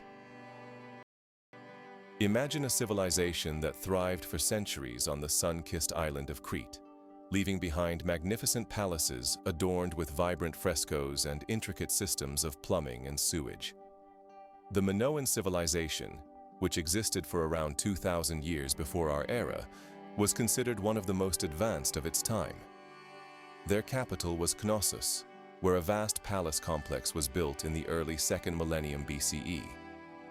This palace boasted not only luxurious halls, but also complex architectural features, such as multi-level terraces and ventilation systems. The Minoans actively engaged in maritime trade, their ships navigating the waters of the Aegean Sea, connecting Crete with other civilizations, including Egypt and Mesopotamia. They left behind numerous artifacts, from pottery to golden jewelry, testifying to their high level of artistry and craftsmanship. However, in the early 2nd millennium BCE, a catastrophe struck this flourishing culture. Around 1600 BCE, a volcanic eruption on the island of Santorini caused a devastating tsunami. According to scientists, waves up to 30 meters high crashed onto the shores of Crete, destroying coastal cities and the maritime fleet that was the backbone of Minoan trade. Ash and smoke rising into the atmosphere blocked out the sun and caused abrupt climate changes, making agriculture nearly impossible. Researchers suggest that this eruption was the catalyst for the decline of the Minoan civilization. However, among historians, there are alternative theories. Some researchers point to the possible invasion of the Mycenaeans, who might have taken advantage of the Minoans' weakened state to seize control of Cretan territories. Others propose that internal social conflicts, sparked by economic crises and resource shortages, could have weakened the society and paved the way for its collapse. The roar of the erupting volcano, the waves engulfing the coast, and the panic among the once prosperous city dwellers. All these became symbols of the end of an era that left a deep mark on history. Archaeological excavations on Crete continue to uncover evidence of this catastrophe, including layers of ash and debris that confirm the extent of the destruction. For example, at the Knossos excavations, remains of buildings damaged by waves and artifacts indicating a sharp decline in production and trade were found. As a result of this tragic event, which occurred around 3,600 years ago, the Minoan civilization, once shining in vibrant colors, disappeared, leaving behind only mysteries and questions about how such a thing could have happened.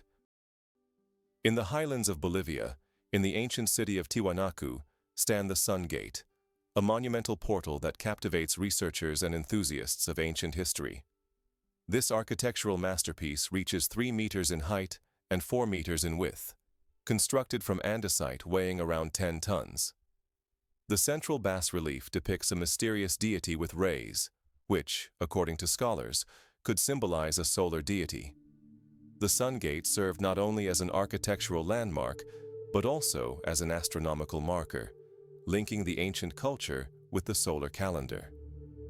Research shows that its precise orientation points to the sunrise on the days of the equinoxes and solstices, underscoring the importance of astronomy for the Inca civilization. The complex symbols surrounding the central figure remain unexplained, each containing secrets that continue to intrigue historians. The atmosphere of this place is particularly intense. The thin air of the highlands fills the space, and the play of light and shadow on the ancient carved surfaces creates a sense of sacred space. In this sanctuary, ancient priests could conduct rituals related to solar cycles, as evidenced by finds in the vicinity, including pottery shards and tools for sacrifices. The Sun Gate was not just a passage, but a place where earth and heaven, life and death, humanity and divinity converged. These gates, shrouded in myths, continue to attract the attention of scholars and tourists, serving as a key to understanding the ancient cosmology of this enigmatic culture. Each year, thousands of people visit to see these impressive structures and feel the unique energy encapsulated in the stone. The Sun Gate is not just a monument of architecture, but a living testament to the spirituality and knowledge of the people who once inhabited these lands. Remarkably, ancient physicians possessed knowledge and skills that are hard for modern people to even imagine. Craniotomy, performed as early as the Neolithic period, was one of the most daring and complex medical practices. Research shows that people at that time used simple tools such as sharp stones or bronze chisels to drill holes in the skull. This procedure was often used to treat various ailments, including headaches, epilepsy, and even to exorcise evil spirits. Remarkably, archaeologists have found skulls with clear signs of healing, indicating a high survival rate among patients. For example, in the 5th century BC in Latin America, archaeologists discovered skulls with visible signs of trepanation and evidence of healing, suggesting that ancient surgeons could indeed perform such operations successfully. Additionally, in Pompeii, surgical instruments were found, demonstrating a high level of skill. Knives, clamps, and even tweezers made of bronze allowed doctors to perform operations with remarkable precision.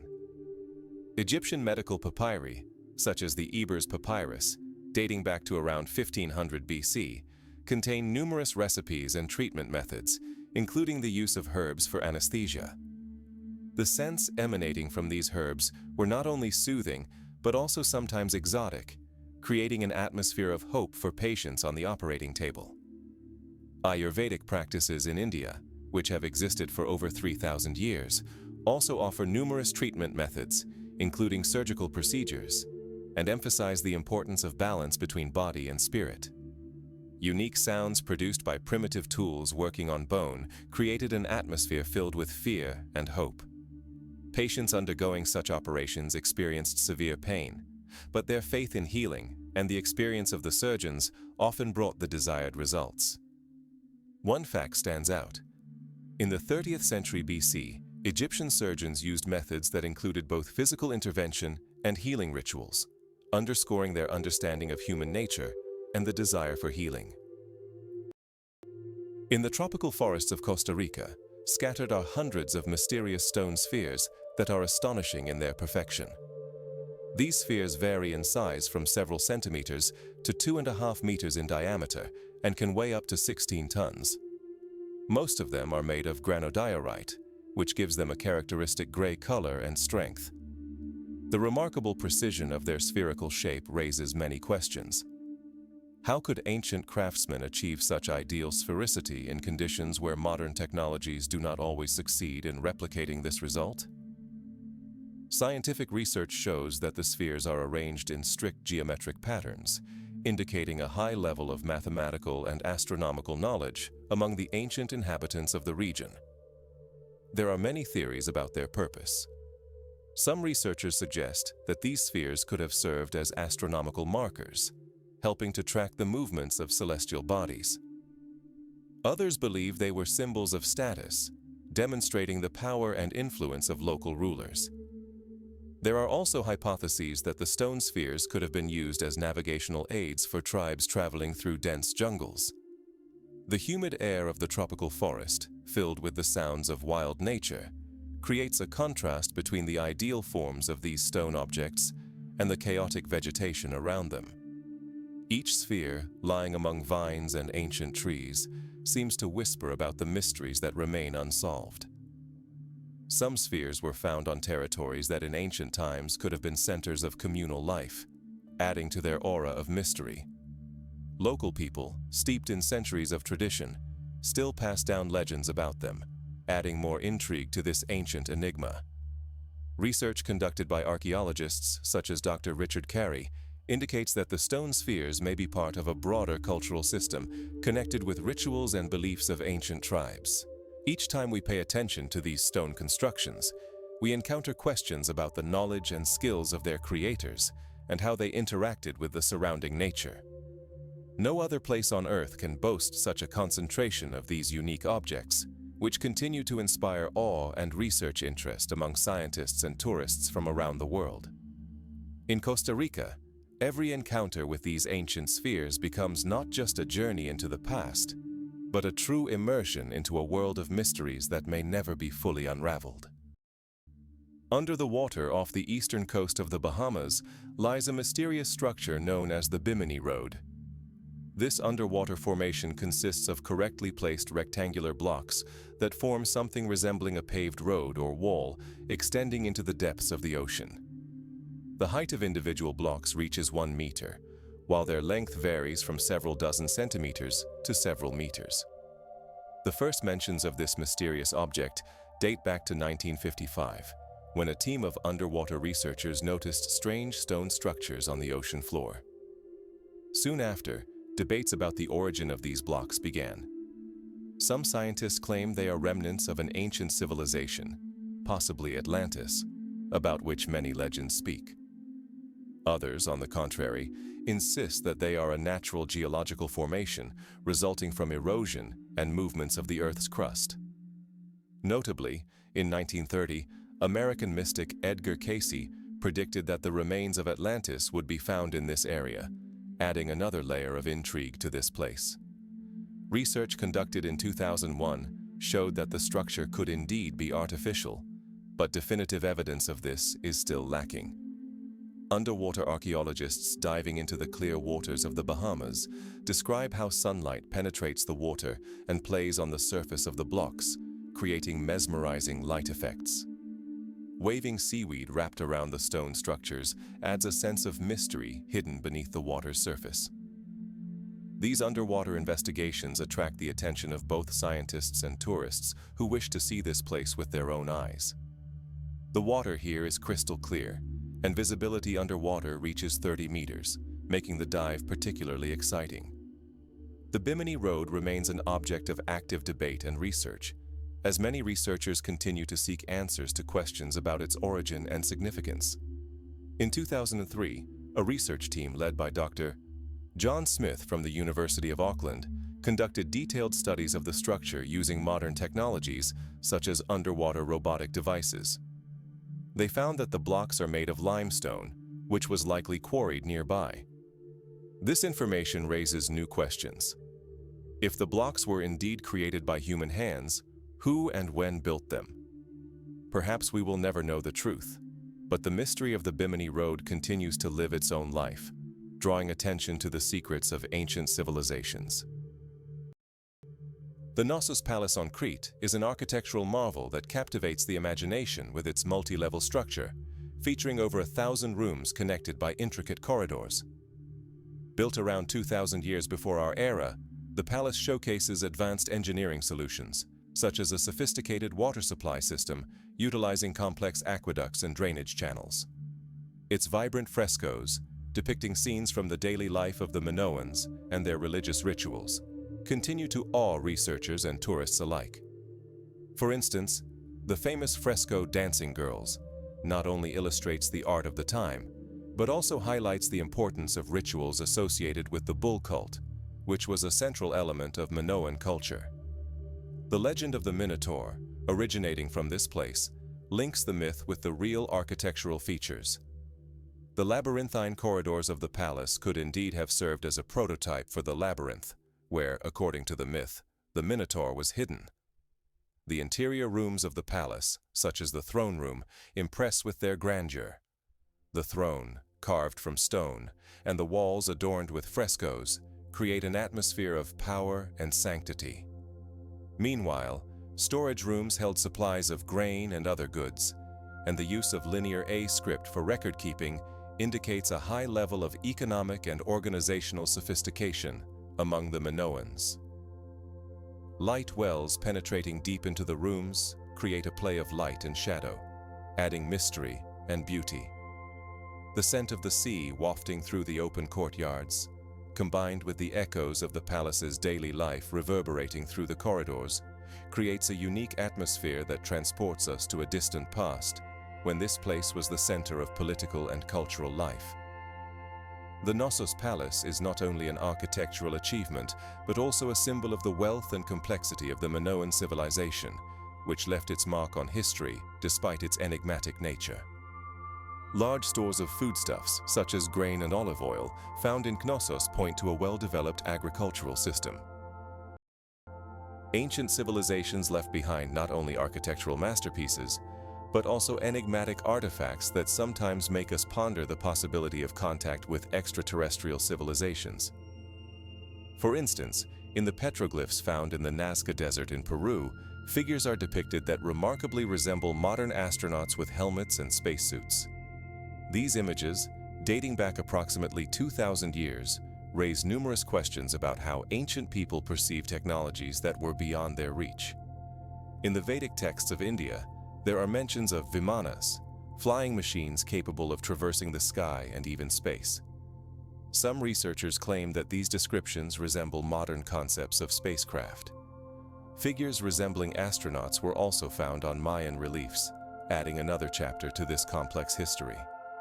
Medieval frescoes in Europe, for example, depict flying saucers, which also raise the question, could people of that time have witnessed something otherworldly?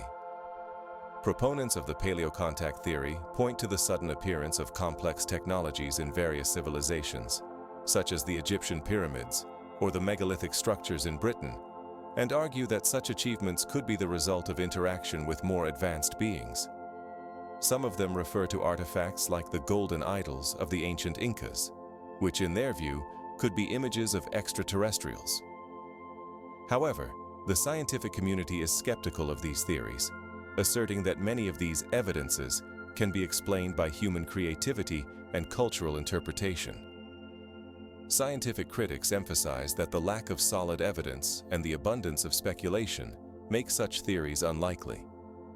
Imagine how ancient people might have reacted to encountering beings with technologies they could not even comprehend. A sense of awe and fear of the unknown attempts to explain these phenomena through their myths and beliefs. One striking example is the Codex Trocadero, which depicts creatures with large heads and small bodies, further highlighting the ancient fascination with extraterrestrial life forms. These images, found in Mexico and dating back approximately 1,000 years, have unclear features that leave researchers baffled about their significance. Comparing such artifacts from different corners of the world creates a compelling picture where reality and myth intertwine, and the boundary between them becomes increasingly blurred. Vedic texts describe not only technologies, but also divine battles where gods used vimanas in their fights, which remarkably resemble modern science fiction plots. Mentions of such flying machines can be interpreted as memories of real events, although many scientists insist that these are merely metaphors. It is interesting to note that in many cultures, there are similar stories about heavenly visitors, which may indicate a common human predisposition to seek answers to questions about our place in the universe. The study of these artifacts and texts opens doors to a world where the boundaries between reality and myth are erased, leaving room for conjecture and speculation. In this context, it is worth paying attention to the work of researchers like Erich von Däniken, who in his book, Chariots of the Gods, raises the question of whether ancient civilizations could have interacted with extraterrestrial entities. His approach, despite the criticism it receives, makes us reconsider how we perceive history and what our ancestors might have seen when looking at the night sky. In the Temple of Hathor in Dendera, there are mysterious bas-reliefs that attract attention with their unusual content. On these images, one can see elongated objects that strongly resemble modern electric lamps. Inside these lamps is something that can be interpreted as a thread, as well as something that looks like a power source. These details spark heated debates among researchers. Some are convinced that this is evidence of the existence of electricity in ancient Egypt, while others believe that the images symbolize the lotus and the rising sun, important elements of Egyptian mythology. It is worth noting that such contradictory interpretations are not limited to the bas-reliefs in Dendera. In other parts of Egypt, artifacts have been found that suggest possible knowledge of ancient chemistry and electricity. For example, gilded artifacts found in pharaohs' tombs testify to advanced metalworking technologies. The preserved colors on the walls of ancient temples also puzzle scholars. They are remarkably vibrant, even after thousands of years, hinting at possible secrets of ancient dyes. Inside the Temple of Hathor, an atmosphere of mystery prevails. Soft light filters through small windows, falling on the bas-reliefs and highlighting their details. The walls of the temple seem to whisper about ancient secrets that were once known only to priests. The feeling of touching these ancient knowledge is indescribable. It seems as if you are standing at the threshold of a discovery that could revolutionize our understanding of a civilization that existed more than 3,000 years ago. It is important to remember that such discoveries can change not only our understanding of history, but also the very essence of human civilization. In Dendera, in the shadow of ancient walls, such reflections become particularly acute and relevant. In Colombia, among the artifacts of the Quimbaya culture, mysterious golden objects have been discovered that cause wonder and debate among scientists. These small figurines, crafted from pure gold, have triangular wings and a vertical stabilizer, giving them a resemblance to modern airplanes. Their shape resembles a fuselage, and many researchers note the remarkable similarity to principles of aerodynamics. Experiments with creating scaled models based on these artifacts have shown that they can demonstrate aerodynamic stability, raising questions about the technologies available to ancient civilizations. Some scientists, such as Dr. Jose A. Carrillo, suggest that these figurines may represent ancient flying machines known to the Quimbaya, while others view them as stylized depictions of birds or insects, highlighting the richness of the imagination and artistic traditions of this people. The gleam of gold under museum lights creates a captivating effect, emphasizing the elegance of lines characteristic of ancient jewelry craftsmanship. This contrast between primitive manufacturing techniques and the futuristic appearance of the artifacts underscores the complexity and multi-layered nature of Quimbaya culture. These golden airplanes, found in tombs and sanctuaries, speak to the high level of skill of the jewelers of that time, who used techniques such as casting and filigree to create such detailed and expressive forms. The quantity of found artifacts, including over 100 figurines, indicates their important role in rituals and beliefs of the Quimbaya. There are even suggestions that these items were used as amulets to protect against evil spirits during travel, further emphasizing their symbolic significance. Such diverse interpretations open new horizons for understanding not only the Quimbaya culture, but also the entire pre-Columbian America.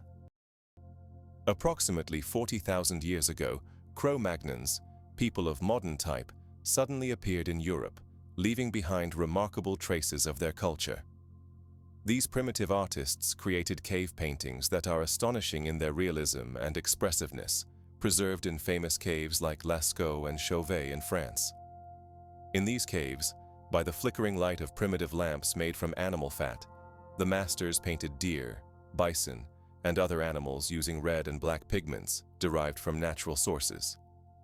The remnants of these colors can still be seen on the damp cave walls, connecting us to these ancient artists across millennia.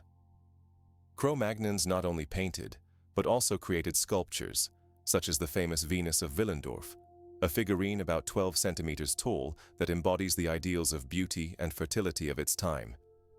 It is intriguing that Cro-Magnons possessed technical achievements that far surpassed those of their predecessors. For example, they made needles with eyes, which allowed them to sew clothing from hides, and harpoons and atlatls, complex spear throwers that aided in hunting. These tools testify to their high level of skill and understanding of their resources. The question of where these skills came from remains open, as there were no apparent predecessors who could have passed on these knowledge. This is not just a mystery, but a whole layer of history that arouses the keen interest of archaeologists and historians. Each new discovery, each new study, brings us closer to understanding how these people were able to develop their culture and technologies so quickly. In the caves where they left their masterpieces, the atmosphere of creativity still permeates every crack in the walls and every drop of paint.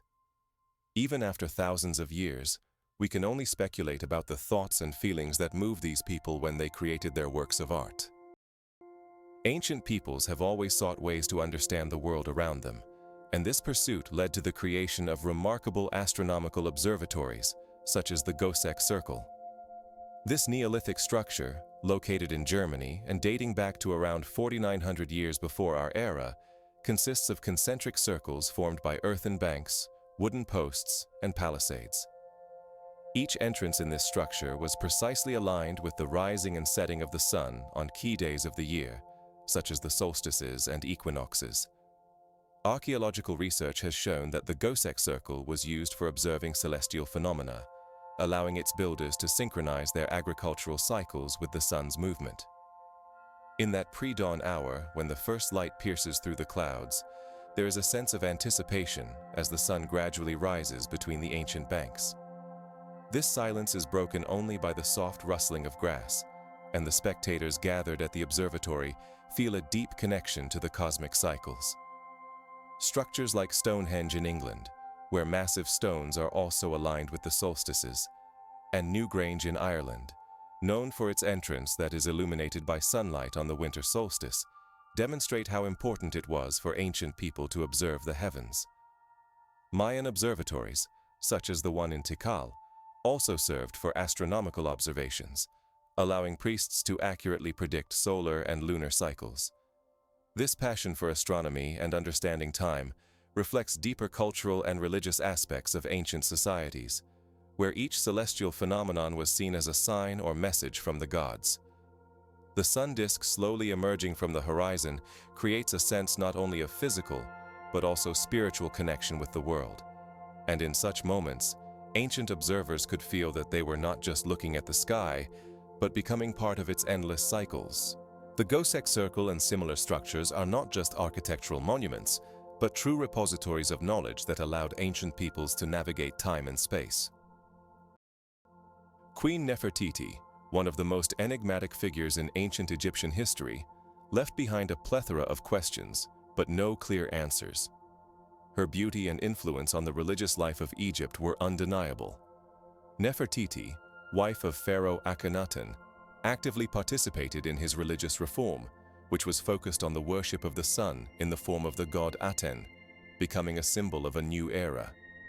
Images of Nefertiti, depicted in the famous bust found in Amarna, testify to her extraordinary beauty and majesty. This bust, created by sculptor Tutmosis, became one of the most famous artifacts of antiquity, embodying not only her physical beauty, but also the power of the queen, who alongside Akhenaten seemed to rule not only the household, but the state. However, after the 12th year of Akhenaten's reign, mentions of Nefertiti suddenly disappear. This sudden disappearance has become the subject of numerous speculations and theories. Some historians suggest that she might have died from an epidemic that ravaged Egypt at the time. Others propose the hypothesis of her exile, possibly due to a conflict with other members of the royal family or priests who were against the changes introduced by Akhenaten. There is also a theory that Nefertiti might have changed her name and ruled as a co-regent, or even as a sole ruler under the name Smenkhara. This theory is supported by the fact that Smenkhara, who ruled after Akhenaten, could have been Nefertiti, who took on a male name to assert her power in a patriarchal society. The search for her tomb has become a real treasure hunt, and in the 20th century, archaeologists discovered a mysterious mummy known as the Younger Lady, which is believed to be possible Nefertiti. However, despite numerous studies and analyses, her true identity remains unclear. Research conducted using computer tomography shows that the mummy has features consistent with a woman who could have given birth to several children, indicating her high social status. The question of where this remarkable woman disappeared continues to captivate scholars and history enthusiasts, filling books and documentary screens with new hypotheses and speculations. Nefertiti remains a symbol of mystery and power, reminding us that even the brightest stars can disappear from the historical firmament. The ancient Egyptians created a unique work known as the Book of the Dead, which was a collection of spells, hymns, and instructions designed to assist the souls of the deceased in their journey through the afterlife, the Duat. This sacred text, consisting of more than 200 spells, was written on papyrus and placed in tombs with the deceased to provide them with protection and guidance in their transition to the afterlife. One of the key concepts in Egyptian mythology was the weighing of the heart before Osiris, the god of the underworld. According to their beliefs, the heart of the deceased was placed on a scale, where it was compared to the feather of Maat, a symbol of truth and justice. If the heart was lighter than the feather, the soul could enter the fields of Aru, where eternal life was enjoyed in happiness and abundance. Conversely, if the heart was heavier, the soul faced a terrible fate, being devoured by the demon Ammit. In preparation for the afterlife, particular attention was paid to mummification, which was not just a ritual, but a complex process aimed at preserving the body for eternal existence.